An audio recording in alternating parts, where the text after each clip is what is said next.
Hi, this is Jeff Blauette, technical agronomist with Cooperative Farmers Elevator, and on this week's Fuel Friday segment I've actually got a jacket on. What a difference that makes. All these videos I've done this year where I'm just wiping sweat all the time, I wanted to do that today, so it must be fall.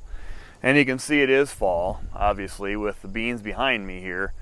But I've gotten asked several times, I usually do, as far as what is harvest loss as the beans get dry or too dry, for instance, as far as moisture.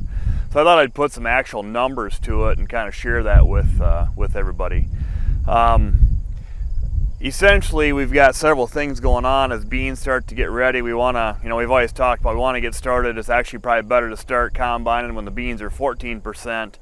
And the reason for that is beans typically, once they get ready, if the weather's like it normally is in the fall, they get dry pretty quick. So if we start a little bit ahead of the game, we might have to pay a little, an extra shrink or whatever at the elevator when you bring them in. But your gains are a lot better than what you're paying for loss or dock. Essentially, when we're combining beans that are less than 13%, what you're not doing is you're not getting paid, essentially about 12 bucks a bushel now for the water that is below 13%. So probably the easiest way to show that, I put a chart together here, or a spreadsheet together here with some of the values and what that's actually worth if you boil it down to the weight loss at different soybean moistures. So if we look at here, you can kind of see why, if we're combining beans at, just say 11%, and if the beans are, that you're in are 70 bushels, this is all relative, but at 70 bushels, you're losing about a $20 bill for every acre you're combining at 11%, and that's just the moisture loss. You can see as they get down below that, it's even a bigger loss, and, we want to be cognizant of that. Now, I realize sometimes there's nothing you can do about it. When we get this, these warm, dry, windy days in the fall, they get dry and there's nothing we can do about it. But if you do have the opportunity, probably be aggressive at getting out into these fields, maybe even when they're a little bit tough. If they're 14% or even 14.5%, they're probably going to get drier as the day goes on, and you'll be down to that 13%. And there's probably some value to doing that. Basically, you can see on the chart why you don't want to be combining beans when they're, 9%. So there's some real money there. If you look at it, every acre you're going over, you're leaving a $20 bill on the ground. We'd all stop and pick that up, right?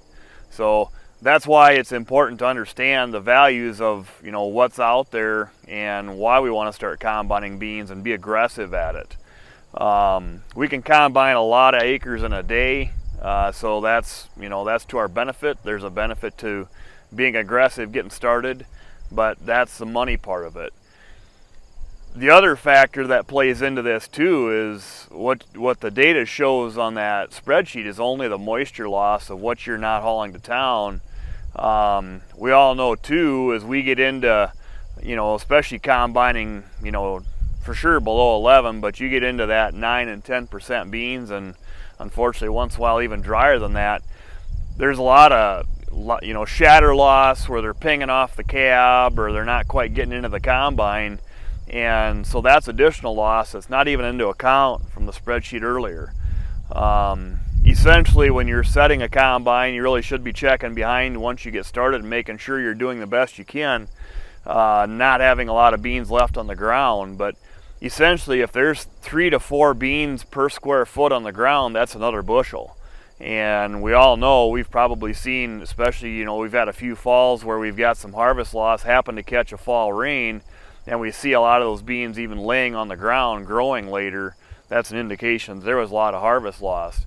Again, sometimes there's not a lot we can do about it, but there are some things we can do, and it's not always maybe fit for your operation, but the discussion of a draper head versus a conventional head, if there's some extra harvest loss that you can save with something like that, that's where your payback could potentially be. So be aware of that. That is important. We all know there's differences in varieties. We're out here in a test plot, so every variety might have a different ability or resistance, you might say, to shatter, and how the pods are and so forth. But just be aware of the numbers and do the best you can to avoid some of these losses. You know, we put a lot of effort, we do a lot of investment to raise an acre. We want to make sure that we're not losing something that's, you know, from our income perspective, that's controllable. Because we put too much money into it to not capture every bit we can back. But so just wanted to touch on that. I've been asked several times this fall, probably more than normal for whatever reason, even before we really get harvest rolling. I mean, there's a few acres of beans have been taken out, but I think next week we'll start to see a lot more. But what the losses could potentially be with drier beans and our, you know, our desired moisture levels. So wanted to touch on that and give you some numbers. So with that, that's this week's Field Friday segment, and we'll see you next week.